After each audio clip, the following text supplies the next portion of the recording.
Welcome to daily Hindu news analysis. మనం ప్రతిరోజు Hindu news పేపర్లో important current affairs articles and అలాగే దాని వెనుకున్న జీకే పార్ట్ కూడా కవర్ చేస్తున్నాం. So as part of that initiative ఈరోజు మనకి జూలై 23rd 2025.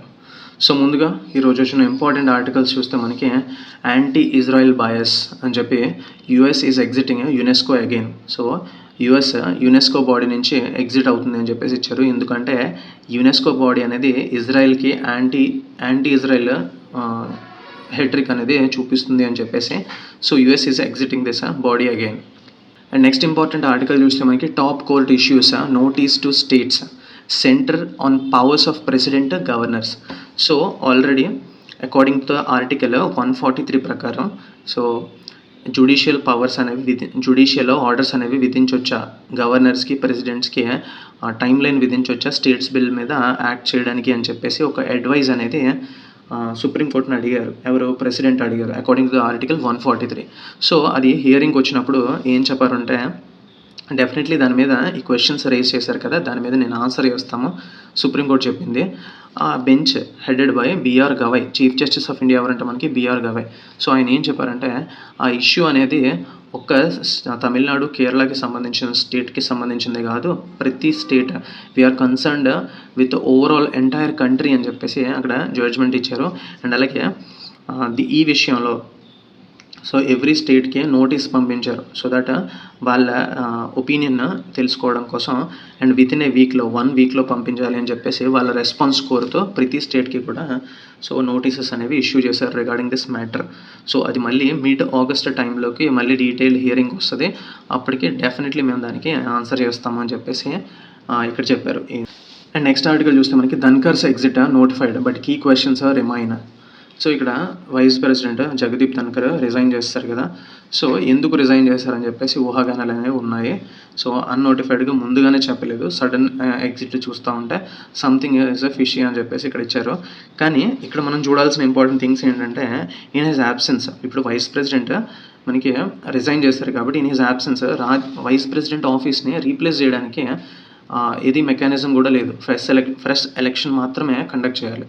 కాకపోతే రాజ్యసభ చైర్మన్ కింద వ్యవహరించడానికి డెప్యూటీ చైర్మన్ ఉన్నారు కదా, సో తను టేక్ ఓవర్ చేస్తారు. సో ఇక్కడ మనకి చూస్తే deputy chairman of Rajya Sabha Harivansh Narayan Singh so calls on president Murmu.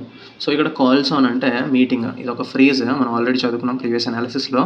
Calls on అంటే టు మీట్ సమ్వన్. సో ఇక్కడ deputy chairman of Rajya Sabha Harivansh Narayan Singh ఇప్పటి నుంచి రాజ్యసభని ప్రిసైడ్ చేస్తారు. అండ్ అలాగే ఇక్కడ చూస్తే abrupt meaning important. Abrupt exit అంటే సడన్లీ ఎగ్జిట్ అయిపోవడం, సడన్ అని చెప్పేసి అర్థం వస్తుంది. Abrupt meaning important. And next article చూస్తే మనకి SC asks eateries along Kanwar route to display details as stipulated by law. So ఇక్కడ సుప్రీంకోర్టు అనేది ఈ కన్వర్ యాత్ర జరిగే రూట్ ఏదైతే ఉందో అక్కడ ఈటరీస్ అంటే చిన్న చిన్న షాపులు ఏవైతే ఉంటాయో, తినుబండారాలు అమ్మే షాపులు ఏవైతే ఉంటాయో వాళ్ళ డీటెయిల్స్ అనేవి owners names with QR codes అనేవి డిస్ప్లే చేయాలి along with their owner names కానీ ఆ బ్యానర్స్ మీద క్లియర్గా వాళ్ళు అవి డిస్ప్లే చేయాలి అని చెప్పేసి ఒక స్టాట్యుటరీ మ్యాండేట్ అనేది ఇష్యూ చేశారు. సో సుప్రీంకోర్టు కూడా దాన్ని బ్యాకప్ చేస్తుంది. అండ్ ఈ జడ్జిమెంట్ ఇస్తూ డెఫినెట్లీ మీరు అట్లా డిస్ప్లే చేయండి అని చెప్తూ ఇక్కడ ఒక కోట్ అనేది మనకి చెప్పారు. కార్ల్ మార్క్స్ చెప్పిన కోట్ ఏంటంటే religion is the opium of the people. So religion అనేది ఒక మత్తు పదార్థం పీపుల్కి అని చెప్పేసి కార్ల్ మార్క్స్ చెప్పారు.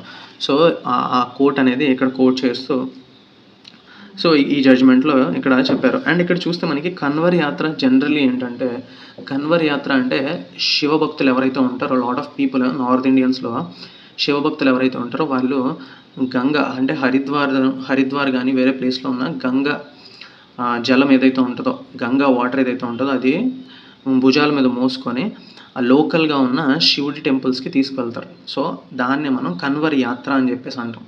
సో ఆ Kanwar Yatra related to the శివభక్తులకి రిలేటెడ్. సో ఈ కన్వర్ యాత్ర అంటాం.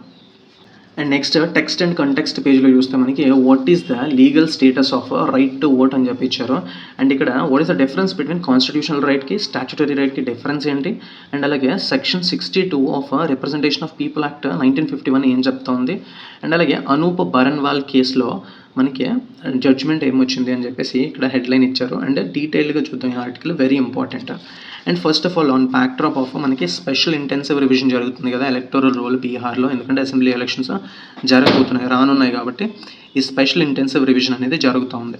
సో దాని రిలేటెడ్ కేసెస్ అనేవి హియరింగ్కి వచ్చినప్పుడు సుప్రీంకోర్టు సో ఈ లీగల్ స్టేటస్ మీద డిబేట్ వచ్చింది మనకి, అంటే right to vote legal status ఏంటి అని చెప్పేసి డిబేట్ వచ్చింది.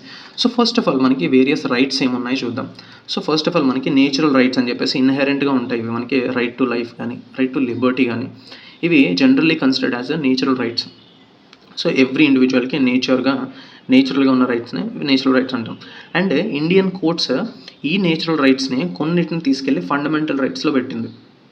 ఎందుకంటే ఈ నేచురల్ రైట్స్ని డైరెక్ట్లీ ఎన్ఫోర్స్ చేయలేదు కోర్టు, జస్ట్ ఫండమెంటల్ రైట్స్ని మాత్రమే ఎన్ఫోర్స్ చేయగలదు. సో ఆ కొన్ని రైట్స్ని తీసుకెళ్ళి ఫండమెంటల్ రైట్స్లో ఎన్యూమరేట్ చేశారు, సో అక్కడ పెట్టారు. సో వాటిని ప్రొటెక్ట్ చేస్తూ ఉంటుంది, డైరెక్ట్లీ ఎన్ఫోర్స్ చేస్తూ ఉంటుంది సుప్రీంకోర్టు అకార్డింగ్ టు ఆర్టికల్ 32 ప్రకారం రిట్స్ ఇష్యూ చేస్తూ ఎన్ఫోర్స్ చేస్తుంది సుప్రీంకోర్టు. సో ఈ fundamental rights static point of view చూస్తే మనకి ఇవి పార్ట్ 3లో ఎన్యూమరేట్ అయి ఉన్నాయి. కాన్స్టిట్యూషన్లో పార్ట్ 3లో ఉంటాయి ఫండమెంటల్ రైట్స్. సో ఈ ఫండమెంటల్ రైట్స్ మనకి they secure equality and liberty. ప్రియాంబిల్లో ఏదైతే మనకి ఉన్నదో which are enshrined in our ప్రియాంబిల్లో ఈక్వాలిటీ అండ్ లిబర్టీ క్లియర్గా ఎన్స్ట్రైన్ అయి ఉన్నాయి. సో అవి guaranteed in fundamental rights in part 3 of the constitution. And ఈ స్టేట్ని ప్రొహిబిట్ చేస్తుంది, ఈ రైట్స్ని మీరు వైలేట్ చేయకూడదు అని చెప్పేసి. ఫండమెంటల్ రైట్స్ని లాస్ చేసేటప్పుడు, ఏవైనా చట్టాలు చేసేటప్పుడు ఈ రైట్స్ని మాత్రం వైలేట్ చేయకూడదు అని చెప్పేసి క్లియర్గా చెప్తుంది. అండ్ అలాగే కాన్స్టిట్యూషనల్ రైట్స్ అంటే ఏంటో చూద్దాం. సో ఈ ఫండమెంటల్ రైట్స్ నుంచి కాకుండా రిమైనింగ్ రైట్స్ ఏవైతే కాన్స్టిట్యూషన్లో మెన్షన్ చేసి ఉన్నాయో వాటన్నిటిని మనం కాన్స్టిట్యూషనల్ రైట్స్ అంటాం. లైక్ రైట్ టు ప్రాపర్టీ, ఇంతకుముందు ఇది ఫండమెంటల్ రైట్లో ఉండేది తీసుకెళ్ళి కాన్స్టిట్యూషనల్ రైట్ కింద చేస్తారు. సో ఇది రైట్ టు ప్రాపర్టీ, ఇప్పుడు ఇది constitutional right. So free trade కానీ, no taxation without the authority of law, సరైన లా లేకుండా ట్యాక్సేషన్ అది ఏమి ఉండదు. సో ఇది ఒక కాన్స్టిట్యూషనల్ రైట్.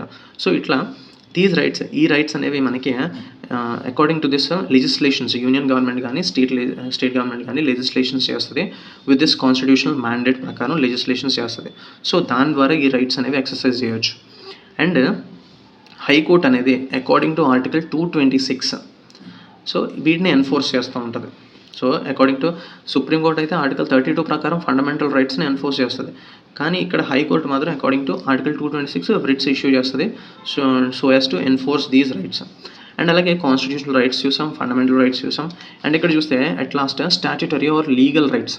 సో ఇవేంటంటే జనరల్గా లాస్ ప్రకారం ఒక ఆర్డినరీ లాస్ క్రియేట్ చేసి వాటి ద్వారా మనకి ఇచ్చే రైట్స్ని మనం లీగల్ రైట్స్ కానీ స్టాట్యుటరీ రైట్స్ కానీ అంటాం. ఒక statute, for example MNREGA act ప్రకారం రైట్ టు వర్క్ అనేది ఒక రైట్. అండ్ అలాగే ఫారెస్ట్ రైట్స్ యాక్ట్ ప్రకారం rights of scheduled tribes, ST ట్రైబ్స్కి షెడ్యూల్డ్ ట్రైబ్స్కి కొన్ని రైట్స్ ఇచ్చారు under this forest rights act. And అలాగే నేషనల్ ఫుడ్ సెక్యూరిటీ యాక్ట్ ప్రకారం right to subsidised food grains అని చెప్పేసి మనకు ఒక రైట్ అనేది ఉంది. సో వీటిని అకార్డింగ్ టు ద లాస్ వచ్చాయి కాబట్టి మనకి, సో వాటిని legal rights or statutory rights అని చెప్పేసి అంటాం. So these are enforceable as per legal process. So ఆ లీగల్ ప్రాసెస్ ద్వారా ఎన్ఫోర్స్ చేస్తారు అకార్డింగ్ టు దిస్ లాస్లో మెన్షన్ చేసి ఉంటుంది. అండ్ మనకి ఇక్కడ చూస్తే what does the constitution say about universal adult franchise. So ఇక్కడ ఆర్టికల్ 326 అనేది ఇంపార్టెంట్. సో ఆర్టికల్ 326 ప్రకారం ప్రతి సిటిజన్కి కూడా రైట్ టు ఓట్ అనేది ఉంది without any discrimination. And who is not less than 18 years, above 18 years ఎవరైతే ఉన్నారో unless and until they are prohibited, ఎందుకంటే కొంతమందికి they are prohibited to vote. Like ఎవరైతే ప్రిజన్లో ఉంటారో, ఎవరైతే మెంటల్లీ రిటార్డెడ్ ఉంటారో వాళ్ళకి మాత్రం ఓట్ హక్కు ఉండదు. మిగతా అందరికీ అబోవ్ 18 years ఎవరైతే ఉంటారో వాళ్ళు హూ ఆర్ నాట్ డిస్క్వాలిఫైడ్ వాళ్ళకి definitely according to article 326 right to vote అనేది ఉంటుంది. And the laws enacted by parliament in this regard. So దీనికి కొన్ని లాస్ అనేది ఎనాక్ట్ చేసింది పార్లమెంట్. అవి చూస్తే మనకి representation of people act 1950 and అలాగే 1951. సో ఇందులో చూస్తే అకార్డింగ్లీ సెక్షన్ 16 అని చెప్పి క్లియర్గా ఇచ్చారు. డిస్క్వాలిఫైస్ ఏ నాన్ సిటిజన్, మన సిటిజన్ కాకపోతే తనకి ఎలక్టోరల్ రోల్లో ఉండడానికి అవకాశం ఉండదు. సో రైట్ టు ఓట్ అనేది ఉండదు, మన సిటిజన్ అయి ఉండాలి according to section 16. And originally resident, ఒక కాన్స్టిట్యూషన్లో ఒరిజినల్గా అక్కడ రెసిడెంట్ అయి ఉండాలి. అండ్ అలాగే 18 years దాటి ఉండాలి. అది సెక్షన్ 19 చెప్తా ఉంది రిప్రజెంటేషన్ ఆఫ్ పీపుల్ యాక్ట్ 1950లో. సో అండ్ 1951లో సెక్షన్ 62 చూస్తే right to vote to every person, ఏదైతే ఎలక్టోరల్ రోల్లో వాళ్ళ నేమ్ ఉంటే ఎవ్రీ పర్సన్కి రైట్ టు ఓట్ ఉంటుంది ఆ కాన్స్టిట్యుయెన్సీలో ఓట్ చేయడానికి అని చెప్పేసి సెక్షన్ 62 చెప్తా ఉంది. Unless and until he is disqualified under representation of people act 1950. So disqualify అయితే తప్ప మిగతా అందరికీ కూడా రైట్ టు ఓట్ అనేది ఉంది అని చెప్పేసి క్లియర్గా చెప్పారు. అండ్ దీని రిలేటెడ్ కేసెస్ చూస్తే మనకి స్టాన్స్ అనేది ఎప్పుడు మారుతూ వచ్చింది. ఈ రైట్ టు ఓట్ అనేది జనరల్గా చూస్తే మనకి పొన్నుస్వామి కేసులో ఇనీషియల్గా 1952లో ఇది statutory right subjected to limitations అని చెప్పారు. స్టాచ్యుటరీ రైట్ అంటే లీగల్ రైట్ అని చెప్పారు. దాని తర్వాత మళ్ళీ జ్యోతి బస్సు కేసులో ఇది ఫండమెంటల్ రైట్ కాదు, కామన్ సింపుల్ స్టాట్యుటరీ రైట్ అని చెప్పేసి దాన్ని అప్హోల్డ్ చేశారు. మళ్ళీ తర్వాత పియూసీఎల్ కేసు చూస్తే if not a fundamental right, ఇది ఫండమెంటల్ రైట్ కాదు కాబట్టి definitely this is a constitutional right అని చెప్పారు. సో ఇలా డిఫరెంట్ కేసెస్ వరుసగా చూస్తే మనకి స్టాన్స్ అనేది మారుతూ వచ్చింది. సో ఈ అన్ని కేసుల్లో మనకి ఇంపార్టెంట్ అంటే అనూప్ బరన్వాల్ కేసు, ఎందుకంటే ఇది రీసెంట్లీ జరిగింది కాబట్టి అనూప్ బరన్వాల్ కేసు ఇంపార్టెంట్, మనకి 2023లో జరిగింది. సో ఇందులో క్లియర్గా మనకి ఏం చెప్పారు అంటే right to vote is only A statutory right అని చెప్పేసి క్లియర్గా చెప్పారు. కుల్దీప్ నాయర్ కేసులో previously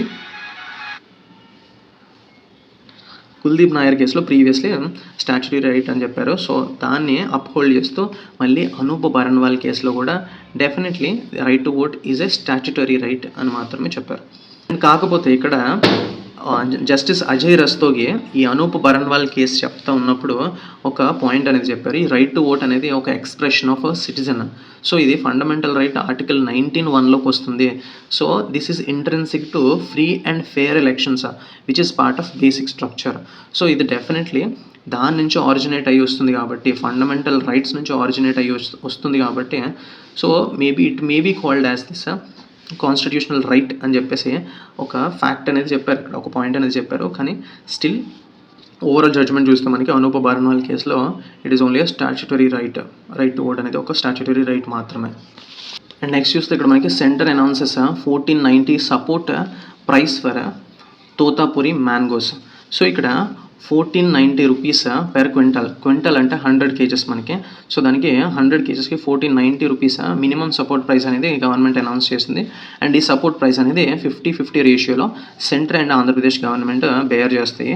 and this move will help safeguard farmers against price crashes and అలాగే ఫెయిర్ రిటర్న్స్ని ఇన్ష్యూర్ చేస్తుంది. అండ్ రూరల్ లైవ్లీహుడ్స్ని కూడా స్ట్రెంగ్తన్ చేస్తుంది. సో ఈ తోతాపురి మ్యాంగోస్కి మినిమం సపోర్ట్ ప్రైస్ అనేది గవర్నమెంట్ అంటే సెంటర్ అనౌన్స్ చేస్తుంది. అండ్ ఇక్కడ ఎడిటోరియల్ పేజ్లో చూస్తే మనకి అవుట్ ఆఫ్ 4 ఆర్టికల్స్ మనకి 3 ఆర్ వెరీ ఇంపార్టెంట్. అందులో ఒకటి ఆల్రెడీ రిపిటేటివ్ ఆర్టికల్ అంటే regarding this Jagdeep Dhankhar resignation ఒక ఆర్టికల్ వచ్చింది. సో ముందుగా మనకి ఇంపార్టెంట్ ఆర్టికల్ చూద్దాం. First China India and the conflict over Buddhism అని చెప్పి ఇచ్చారు.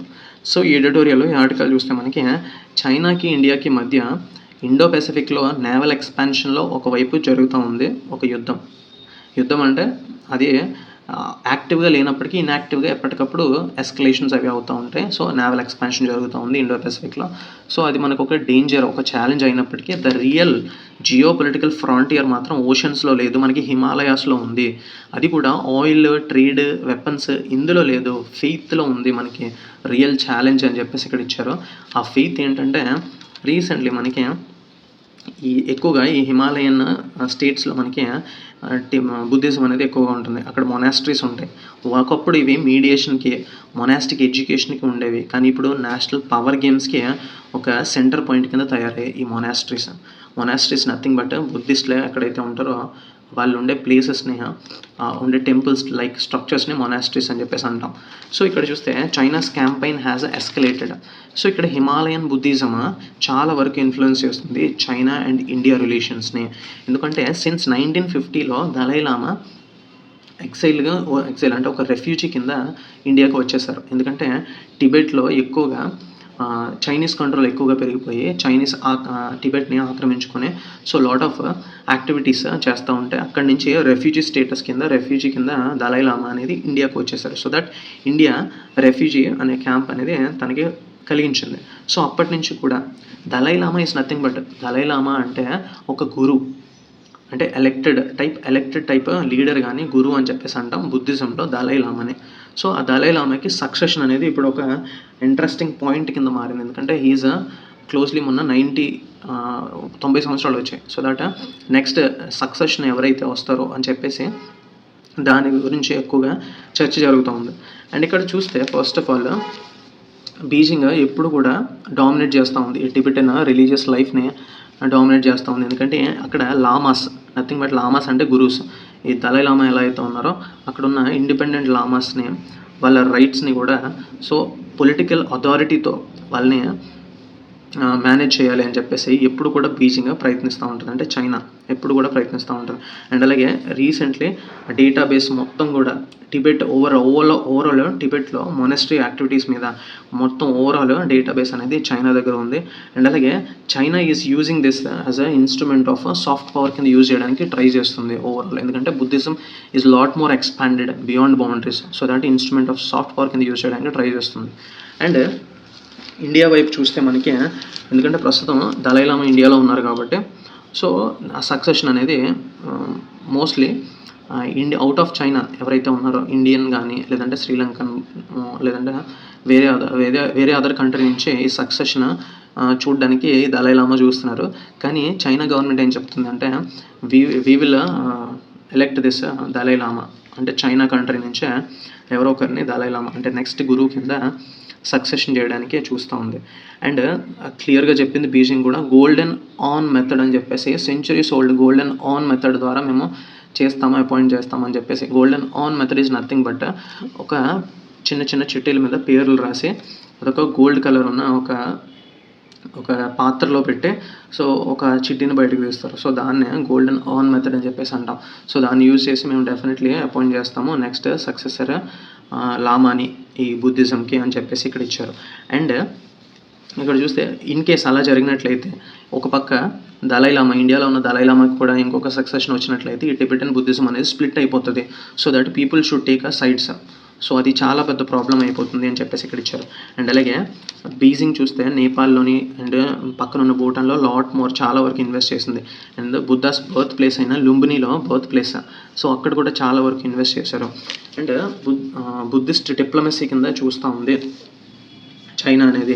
అండ్ ఇండియా పరంగా చూస్తే మనం క్విక్ సక్సెషన్ ఏదైతే ఉందో ఇప్పుడు డెఫినెట్లీ క్విక్ సక్సెషన్ గురించి ఒక చర్చ జరుగుతుంది ఇండియాలో కూడా.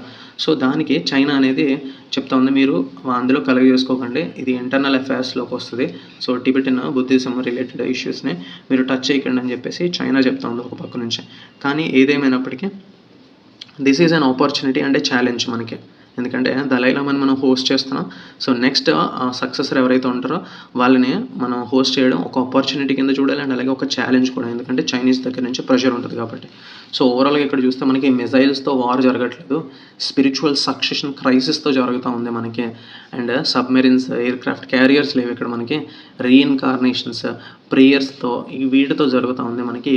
బిగ్ ఏషియన్ జైంట్స్ అయినటువంటి ఇండియా అండ్ చైనా మధ్య ఇట్లాంటి డిసగ్రిమెంట్తో ఒక యుద్ధ వాతావరణం లాగా స్పిరిచువల్ పాత్లో జరుగుతూ ఉంది అని చెప్పేసి ఇక్కడ ఇచ్చారు. అండ్ నెక్స్ట్ ఇంపార్టెంట్ ఆర్టికల్ చూస్తే మనకి realities behind the global experiment of remote work. So ఇక్కడ రిమోట్ వర్క్ గురించి గ్లోబల్ ఎక్స్పెరిమెంట్ చేస్తే ఏం తెలిసింది అని చెప్పేసి ఈ ఆర్టికల్ ఇచ్చారు. సింపుల్గా సమ్మరీ చూద్దాం. రిమోట్ వర్క్ అంటే nothing but work from home. ఇక్కడ వర్క్ ఫ్రమ్ హోమ్ చూస్తే మనకి లాట్ మోర్ ఆఫ్టర్ కోవిడ్ ఎక్కువగా పెరిగింది, వర్క్ ఫ్రమ్ హోమ్ అనేది ఎక్కువగా పెరిగింది. సో స్టిల్ ఎంత ఉన్నప్పటికీ సో ఎంప్లాయర్స్ అనేది చాలా వరకు అసహనంగా ఉన్నారు. ఎందుకంటే ఫిజికల్ ప్రెజెన్స్ ఆఫీస్లో ఉంటే లాయల్టీ కానీ డిసిప్లిన్ కానీ సీరియస్నెస్ కానీ ఉంటుంది, లేదంటే అండ్ అలాగే ఎవరైతే ఈ వర్క్ ఫ్రమ్ హోమ్ చేస్తూ ఉంటారో ఈ లివింగ్ కండిషన్స్ సరిగ్గా ఉండవు, షేర్డ్ స్పేసెస్ అంటే తక్కువ స్పేస్లోనే ఎక్కువ మంది ఉంటారు ఈ ఏషియన్ కంట్రీస్లో. అండ్ అలాగే అన్రిలయబుల్ ఇంటర్నెట్ సరిగ్గా లేదు, రిమోట్ వర్క్. సో దట్ ఈ కారణాల వల్ల అన్ఫీజిబుల్గా ఉంటుంది, అన్అట్రాక్టివ్గా ఉంటుంది, లాట్ ఆఫ్ ప్రాబ్లమ్స్ కూడా ఉన్నాయి ఒక పక్కన.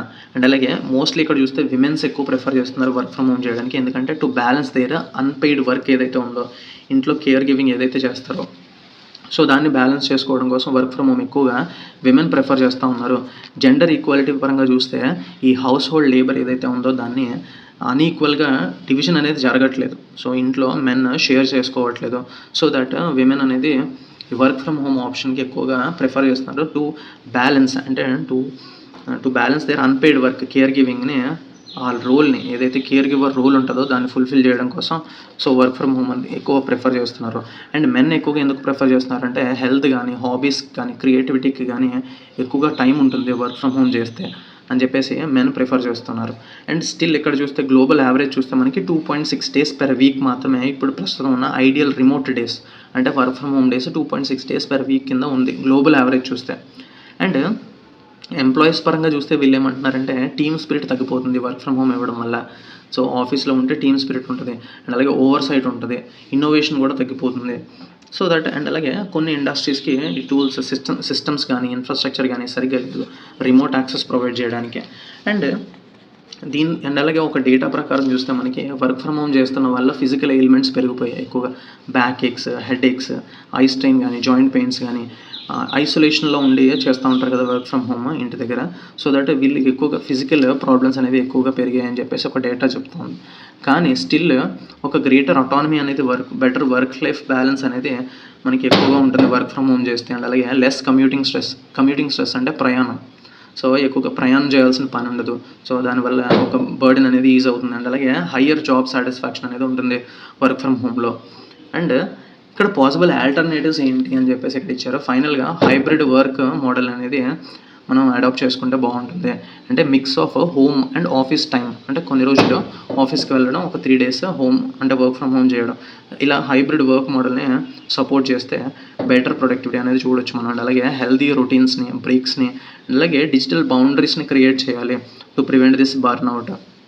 అంటే రిమోట్ వర్క్ ఇచ్చినప్పుడు, వర్క్ ఫ్రమ్ హోమ్ ఇచ్చినప్పుడు వాళ్ళకి స్టైఫండ్స్ ఇవ్వాలి to upgrade their home office upgrade చేసుకోవడానికి, హెల్త్ స్టాండర్డ్స్ని ఇంప్రూవ్ చేసుకోవడానికి. అండ్ అలాగే బ్రాడ్బ్యాండ్ యాక్సెస్ కానీ, యూనివర్సల్ బ్రాడ్బ్యాండ్ యాక్సెస్ కోసం కానీ సో స్టైఫండ్స్ ఇట్లాంటివి ఇచ్చి ఇన్ఫ్రాస్ట్రక్చర్ ఒక బిహైండ్ ఉండిపోకుండా ఇన్ఫ్రాస్ట్రక్చర్ని ప్రొవైడ్ చేసే విధంగా సో పాసిబుల్ ఆల్టర్నేటివ్స్ అనేవి చూడాలి అని చెప్పేసి ఈ ఆర్టికల్ ఇచ్చారు. నెక్స్ట్ ఆర్టికల్ చూస్తే మనకి after glorious career MiG-21 fighter jets to retire in September. So MiG-21 fighter jets అనేవి రిటైర్ అయిపోతున్నాయి after 60 years of service, 6 decades of service. So ఇవి రిటైర్ అయిపోతున్నాయి. సో వీటి ప్లేస్లో indigenously developed Tejas MK-1A replace చేయబోతున్నాయి. So ఇవి మనకి MiG-21 single engine supersonic jet fighters అనేవి మనకి 1963లో ప్రొక్యూర్ చేసుకున్నాం. సో అప్పటి నుంచి కూడా ఇవి వర్కింగ్లో ఉన్నాయి. సో ఇప్పుడు అవి so they are set to retire అని చెప్పేసి ఇక్కడ ఇచ్చారు. అండ్ నెక్స్ట్ ఆర్టికల్ చూస్తే మనకి army gets first batch of advanced Apache helicopters from US. So ఇక్కడ ఇంపార్టెంట్ థింగ్ ఏంటంటే అపాచీ హెలికాప్టర్స్ మనం ఎక్కడి నుంచి ప్రొక్యూర్ చేసుకుంటున్నాం? సో యూఎస్ నుంచి ప్రొక్యూర్ చేసుకుంటున్నాం. So army got its first batch. And next important article, very important, poll panel has to hold election of vice president immediately.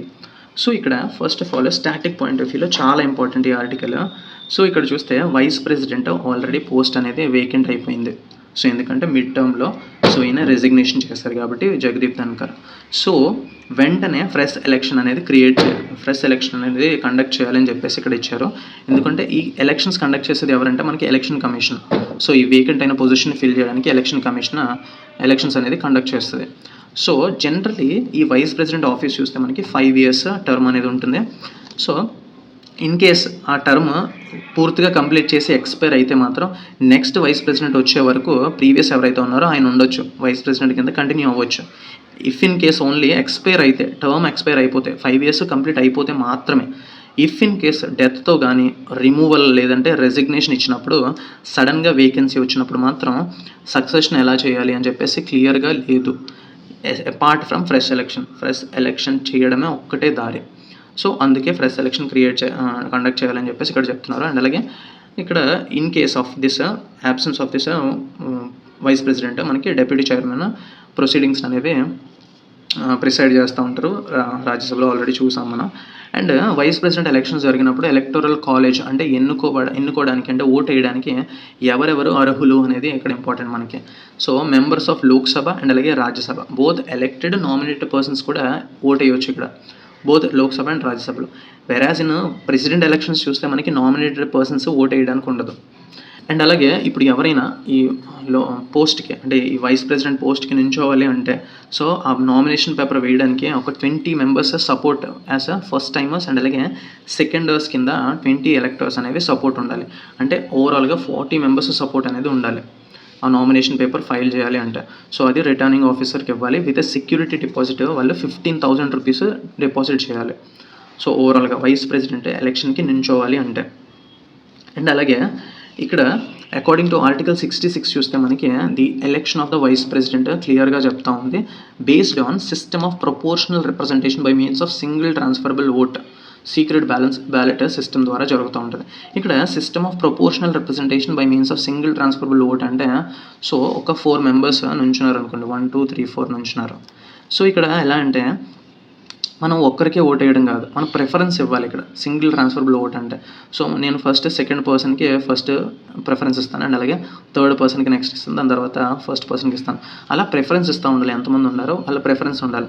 So ఆ preference first preference ఎక్కువగా ఎవరికి వస్తుందో వాళ్ళు విన్నర్. ఇఫ్ ఇన్ కేస్ వాళ్ళు 50% oats దాటితే, if in case దాటలేదు అనుకోండి, so ఆ next vote ఏదైతే ఉందో సెకండ్ ప్రిఫరెన్స్ ఓట్స్ కౌంట్ చేస్తారు ఆ పర్సన్కి, ఆ ఇండివిజువల్ పర్సన్కి. సో అప్పుడు 50% దాటితే so he's declared as winner. దాన్నే మనం system of proportional representation by single transferable vote అని చెప్పేసి అంటాం. సో ఆ మెథడ్ ద్వారా ఈ ఎలక్షన్ జరుగుతుంది. అది ఆర్టికల్ 66లో మెన్షన్ చేస్తుంది. సో ఇక్కడ డిఫరెన్స్ ఏంటంటే ప్రెసిడెంట్ ఎలక్షన్లో మనకి ఏదైతే ఓట్స్ వేస్తారో మెంబర్స్ ఆఫ్ ఎమ్మెల్యేస్ ఓట్ వేసినప్పుడు, ఎంపీస్ ఓట్ వేసినప్పుడు ఇద్దరికి కూడా డిఫరెంట్ వాల్యూ ఉంటుంది. ఆ ఓటుకి డిఫరెంట్ వాల్యూ అనేది ఉంటుంది. కానీ ఇక్కడ మాత్రం వైస్ ప్రెసిడెంట్ ఎలక్షన్లో మాత్రం ఇద్దరికి సేమ్ వాల్యూ ఉంటుంది. Every vote cast in this vice president election has the same value. అదొక డిఫరెన్స్. అండ్ అలాగే ప్రిఫరెన్సెస్ చేస్తూ ఉంటారు ఈ ఓట్స్ వేసినప్పుడు, సో దట్ ఈ ఎలక్షన్స్ రిజల్ట్ అనేది 50% ఎవరికైతే 50% వ్యాలిడ్ ఓట్స్ వచ్చి +1 వస్తుందో so he is declared as a winner. ఇక నెక్స్ట్ ఆర్టికల్ చూస్తే మనకి in over 90% of severe deaths workers had no safety gear. So ఇక్కడ severe deaths is nothing but ఈ మాన్యువల్ హోల్స్ ఏవైతే ఉంటాయో అక్కడ సరైన ప్రొటెక్టివ్ గేర్ లేకుండా, అంటే సరైన ప్రొటెక్టివ్ ఎక్విప్మెంట్, సేఫ్టీ ఎక్విప్మెంట్ లేకుండా చాలామంది తెలియక ఈ శానిటేషన్ వర్కర్స్ ఈ డ్రైన్లోకి అది దిగి సో అక్కడ సఫోకేషన్తో కానీ లాట్ ఆఫ్ అదర్ ప్రాబ్లమ్స్తో చనిపోతూ ఉంటారు. సో అందులో చనిపోయిన వాళ్ళలో 90% సరైన సేఫ్టీ గేర్ లేకుండానే చనిపోయారు. సో దీని మీద మాన్యువల్ స్కావెంజింగ్ బ్యాన్ చేస్తూ మనకు ఒక యాక్ట్ కూడా తీసుకొచ్చింది. సో దాని గురించి అవేర్నెస్ క్రియేట్ చేయాలి. అండ్ అలాగే పర్సనలైజ్డ్ ప్రొటెక్టివ్ ఎక్విప్మెంట్ అనేది ఎక్కువగా కిట్స్ ఉండేలాగా చూసుకోవాలి అని చెప్పేసి ఇక్కడ చెప్పారు. అండ్ నెక్స్ట్ చూస్తే ఇక్కడ మనకి US to pull out of UNESCO again 2 years after rejoining. So Trump first టర్మ్లో ఉన్నప్పుడు 2018లో యునెస్కో నుంచి లీవ్ అయిపోయారు. మళ్ళీ జో బైడెన్ టర్మ్లో మళ్ళీ రీజాయిన్ అయింది. సో మళ్ళీ కూడా పుల్ అవుట్ అయిపోతున్నారు యునెస్కో నుంచి. United nations educational, scientific and cultural organisation అంటాం యునెస్కోని. సో యునెస్కో హెడ్ క్వార్టర్స్ వచ్చేసి మనకి ప్యారిస్లో ఉంది.